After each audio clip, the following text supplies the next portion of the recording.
So,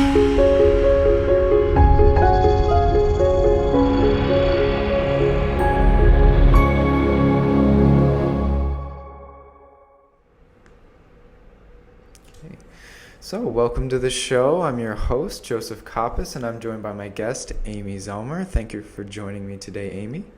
Oh, thanks for having me. Yeah, how are you doing? I'm doing really good, thanks. Good.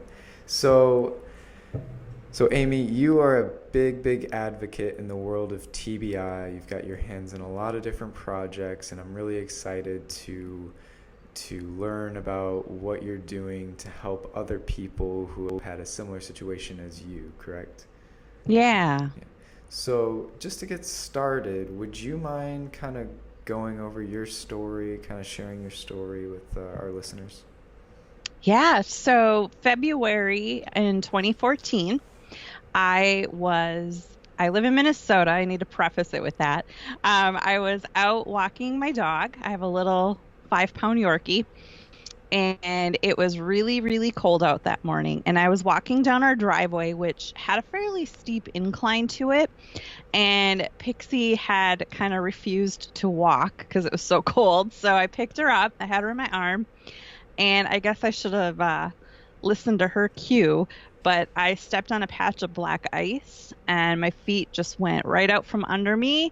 And because I was holding Pixie, my arms didn't break my fall.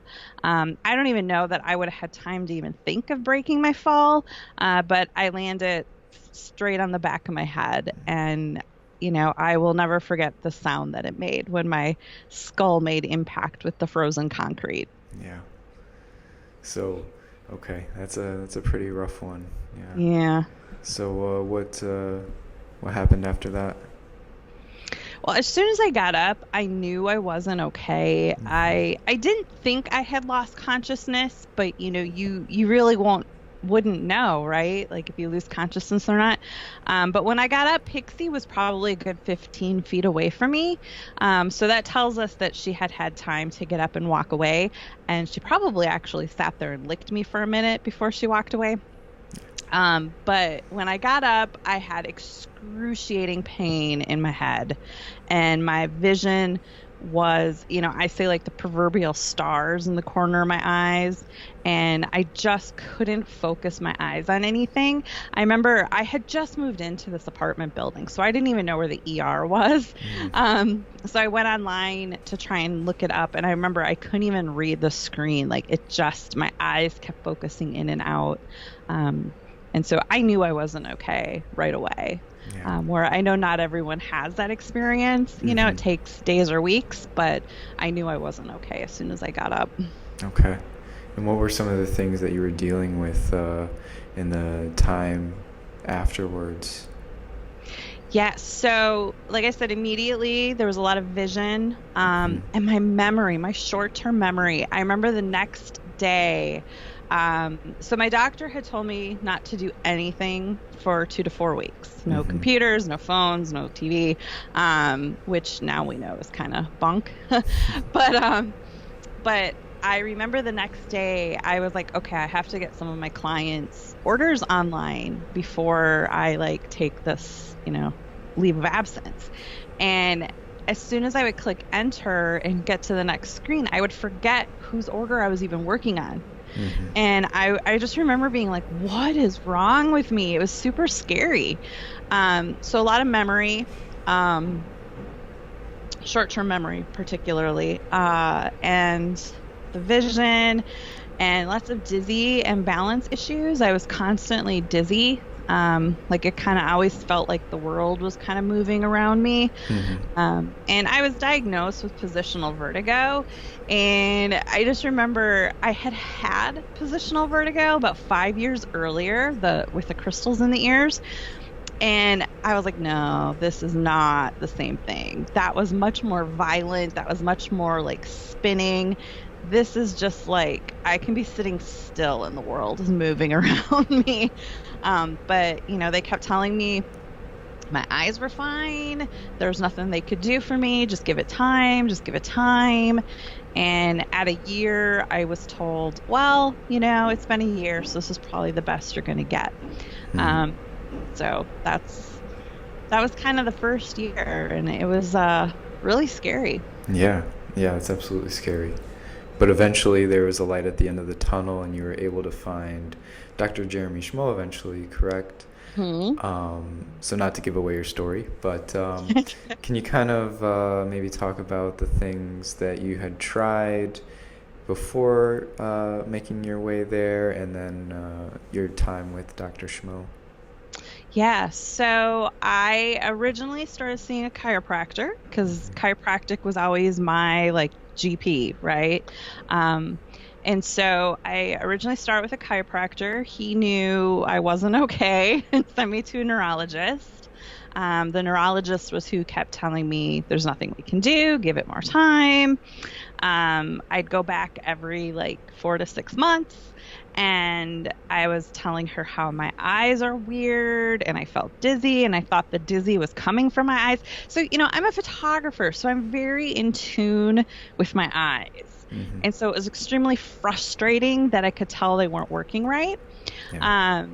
But she kept telling me my eyes were fine, and she sent me to a neuro-ophthalmologist. He told me my eyes were fine. I just had PCS, post-concussion syndrome, and I'm like, well, no kidding. We already knew that, like, Yeah. what is going on? My own eye doctor, I had been going to her for probably 15 years, and she knew I wasn't okay. She believed me, but she didn't know what to do with me. Hmm. She didn't have the training. Um, I went to cranial sacral therapy, which they at least were able to relieve my brain fog, like that pressure inside my head. Hmm. He gave me some relief, but it didn't clear up all the symptoms, right? Right. Um, and I had some massage because I had major whiplash and tore muscles and dislocated my sternum. Hmm. So I had some massage for the like muscular problems, and then like I got really stabbed. Yeah. Sorry. Is that better? There. There. Okay. Okay. All right. Sorry about that. Yeah. So what was I saying? Cranial sacral. Oh, and I had been sent to the National Dizzy and Balance Center for my dizziness, Hmm. and they were the ones who told me it was just positional vertigo, and they kept doing the Epley maneuver on me. Hmm. And, I've later learned that the Epley maneuver is like 90% effective if you have crystals in your ears. Hmm. And if it doesn't work after 2 treatments, it's not positional vertigo, but Hmm. they kept insisting and kept doing that. That was all they were doing for me. And I remember she put goggles on me and was watching my eye movements. And she was doing it manually, not with like a VNG. And she was like, well, I think there's some involuntary eye movement, but I'm not sure. And I was like, all right, well, what does that mean? Hmm. But then she just did the Epley maneuver with me. So it was really frustrating. It was Yeah. incredibly frustrating to see so many doctors and just have nobody know. Um, and then I found Dr. Schmo, and I was skeptical. He's like, I know I can help you. And I'm like, nobody's helped me. What are you going to do different? Yeah. And he's like, well, just come in for an exam. Let's just see what we see. And I was like, okay, what do I have to lose? Right? Like, so I did the exam. It was like 2 hours, 2.5 hours. Hmm. And no doctor had spent more than like maybe 20 minutes with me up until that point. Hmm. And one of the first things he did was, I don't know what you guys call it, but it's a red and white stripe thing that Yeah. he moved across my field of vision, and it made me start spinning. And he's like, yeah, it's your eyes. And Yeah. I was like, you believe me? He's like, oh, yeah. He's like, that's the most common thing we see with concussion patients. And so, just having someone validate that, and I don't think I mentioned, it was 2.5 years before I found him. Hmm. So I had struggled for a long time with dizziness. That is a long time. And your story is very similar to a lot of people that we tend to see. You've seen multiple doctors. You may have gotten some relief here and there, but nothing has really done the trick. And you're struggling for a long time, unfortunately. So Yeah. it's great that you found Dr. Schmo eventually. Yeah. So what did treatment look like? We know the OPK didn't make you feel very well, but Yeah. what are So I did his intensive program mm-hmm. and, just lots of eye exercises. And I remember like they're so simple, the eye exercises, but Mm-hmm. yet when you're not functioning right, they're really hard to do. Yeah. And I just remember thinking like, how on earth gonna do anything for me? And I'd be doing eye exercises and doing like a figure eight with my arm, and like he'd be doing the e-stim on my pulse points, and all at the same time.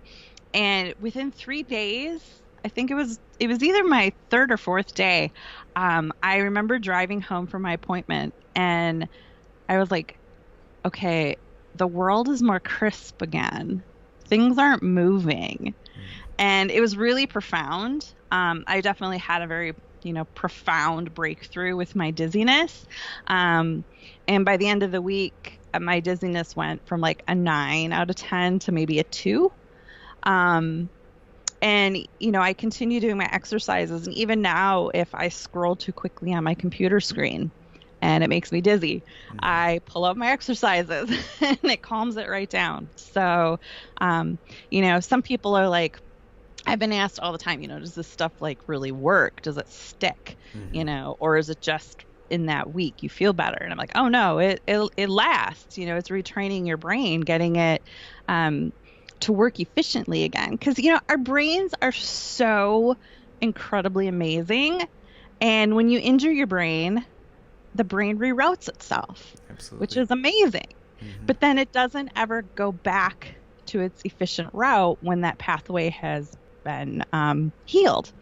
And so that is basically what Dr. Schmo did with me, is, just this intensive workout for Mm-hmm. my brain, telling it to go back to that original pathway.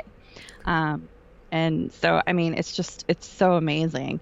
And what astounds me is how, like, this is basic science, and Mm-hmm. how do other doctors not know how to help us?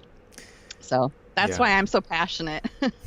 Yeah, and it shows, and like we mentioned earlier, you've got your hands in a lot of projects right now geared towards helping other people, other survivors with similar stories as you. So what drives you to continue to help other people in similar situations? Yeah, it was my 1 year anniversary of my Mm-hmm. injury. I had wrote a personal blog on my own blog, and it just was about the past year and what I'd been through, because so many people had drifted away and were like, oh my God, it's been 6 weeks, get over it. Um, and a friend suggested I submit that to the Huffington Post. And I was like, why? Who's going to read that? And she's like, well, I just have a feeling. So she helped me figure out what to do. Mm-hmm. And I submitted it, and it went like ridiculously viral. And I had people reach out to me from all over the US and around the globe. I mean, people were reaching out to me from Australia, New Zealand, Europe, India. And that's when I knew that I was onto something. There was a big need in the world for my work that I was doing. And, if I could keep writing and keep helping people. And that got me to create a Facebook group called Amy's TBI Tribe. We have almost 10,000 people in that group. It's survivors, caregivers, just loved ones. There's some professionals in there, people just sharing their journey. And, the journeys, like no two brain injuries are the same and no two recoveries are the same, but the journeys are so similar. Mm-hmm. Like we just said, like 2.5 years out, you've seen 30 doctors, no one's been able to help you. Like we all hear the same things over and over and over. So it's just a great place to get some reassurance that you're not alone. Um, and, and just, have some camaraderie Yeah. amongst each other. And that was Amy's TBI Tribe. Yes. Yep. And then you've also got your own podcast, right, where you Hmm. showcase TBI survivors. Yeah. Yeah, so that's called Faces of TBI, and it's available, on pretty much every streaming platform. But in my previous life as a photographer, Hmm. I had a podcast for other photographers. And so I was podcasting way before it was popular. And so it took me about a year and a half into my recovery, but I was like, hey, why don't I start a podcast? I know how to do that. And so the podcast has just been an amazing outlet. I'm always floored at how many people listen to it. Hmm. Providers listen to it to get insight into what people are going through. It's just really, it kind of blew me away how many people listen to the podcast. It's really, really cool. Yeah, it's great. And for other people to have that kind of camaraderie and the reassurance that other people are going through the same thing and that maybe there is help out there and more of an idea of who can help them. I think that's a great tool that you're providing people. Yeah. Yeah. And then one more of your plugs that I've really enjoyed is your brain health summits that Yeah. you've put on. Yeah. So a lot of great people come on that. A lot of good information for I think doctors and patients. Mm-hmm. Yes, so Dr. Schmo and I, so again, in my previous life, I had done a summit. So it was another skill that I knew how to do already. And Dr. Schmo and I talked about it and we're like, let's do a summit. So it is the month of March every year for Brain Injury Awareness Month.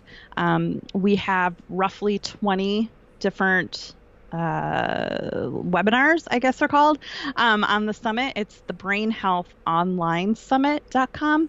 And we have over 20 different presenters.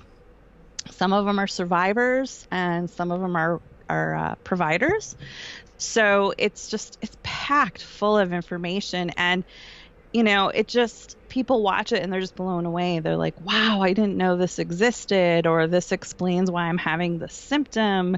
And that's exactly why we do it. And it's totally free to watch it. And, it's just getting that information out to people, because I didn't have any of those resources in my first 2.5 years. Yeah. And, there's people that are 5, 10, 20 years out that have never heard this stuff. So that's kind of what drives us to do this.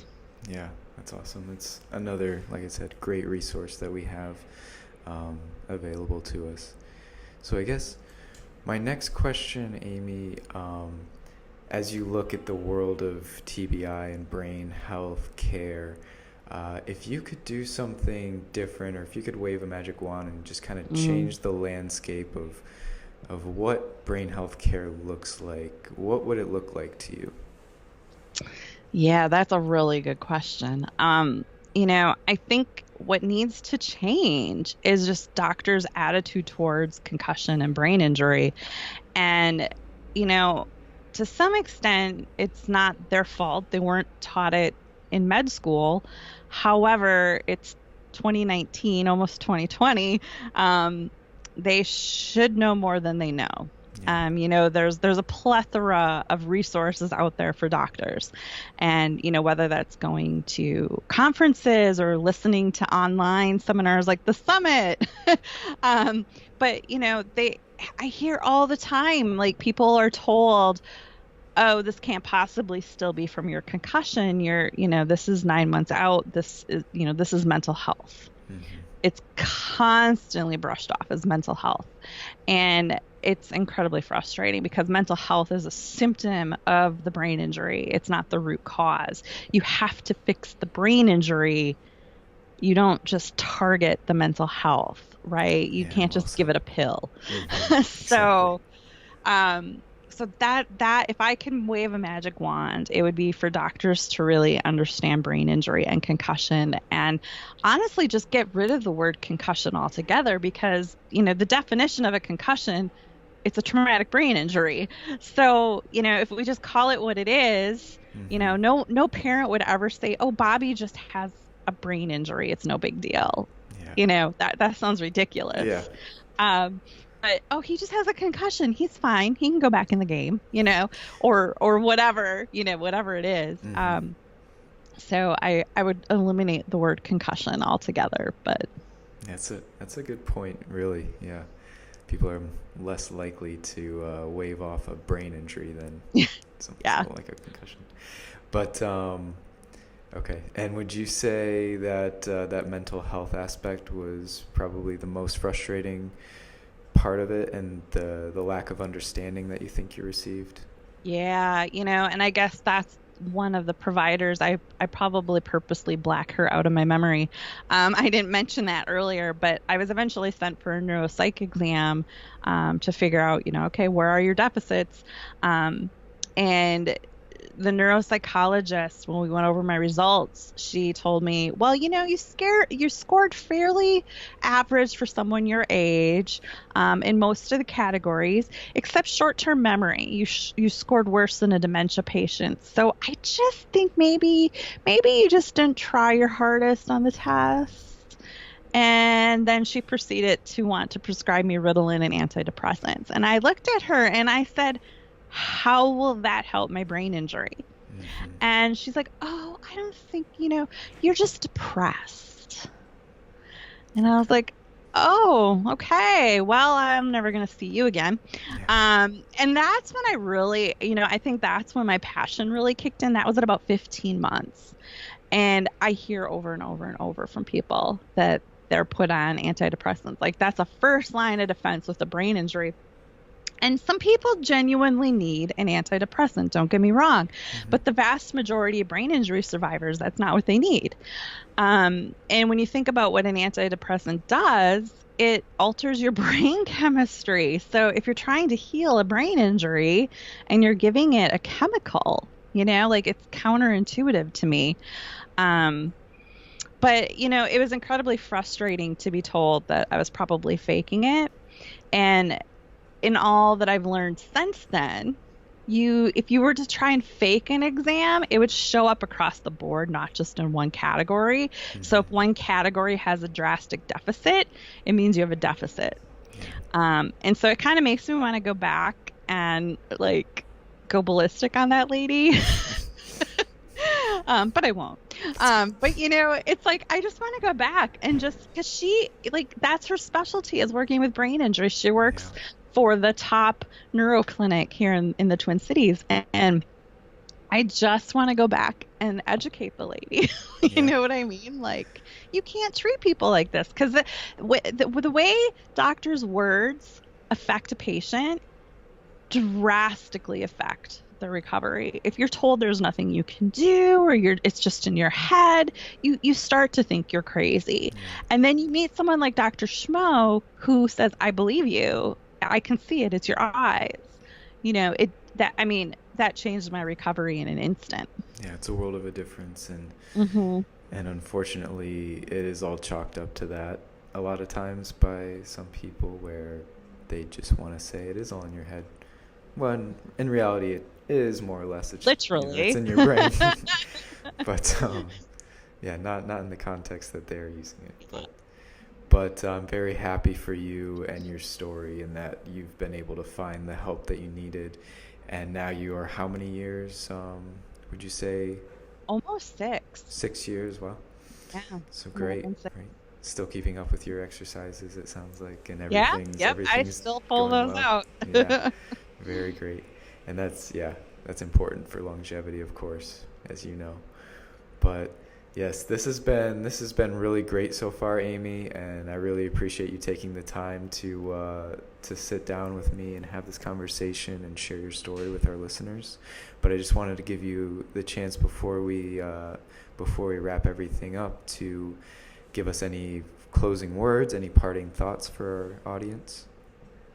Yeah, the biggest thing is just don't ever give up hope. If you've been told things like you're faking it, or it's just in your head, or there's nothing we can do for you, it's a bunch of BS. And there really are doctors that can help you, like Dr. Jeremy Schmo. And, unfortunately, there's not a ton of them out there. but they are out there Mm-hmm. and they really can help. And there's some great books out there. Um, I do have a reading list on my website if anyone, is interested in some of those books. But just, finding a community of people like that are like-minded and are going through the same thing, it can be so, brain injury, it can be so isolating and you feel all alone. And I remember when people started reaching out to me, I was like, whoa, I'm not the only one. Because when you're in the middle of it, you really feel like you're the only one on earth that's ever been through this because doctors kind of make you feel that way. So just finding a support group, whether it's in person or online, and just connecting with other people. Absolutely. And then one Yeah. more, and then one more time for listeners, what are some of the resources that you provide that you can help with? Yes. So Amy's TBI Tribe on Facebook is our Facebook group. Mm-hmm. Faces of TBI is my podcast series, which is on most platforms. The Brain Health Online Summit will be launching in March, so you can go get registered for that. And the Brain Health Magazine is my newest endeavor, and it's a free digital online subscription for anyone in the world can access that. So another great resource that we're working on. Perfect, perfect, perfect. All great resources, absolutely. And well, thank you again for taking the time to talk to me. I wish you continued success and good health on your journey of brain recovery. Um, and then this has been your host, Dr. Joe. Be well.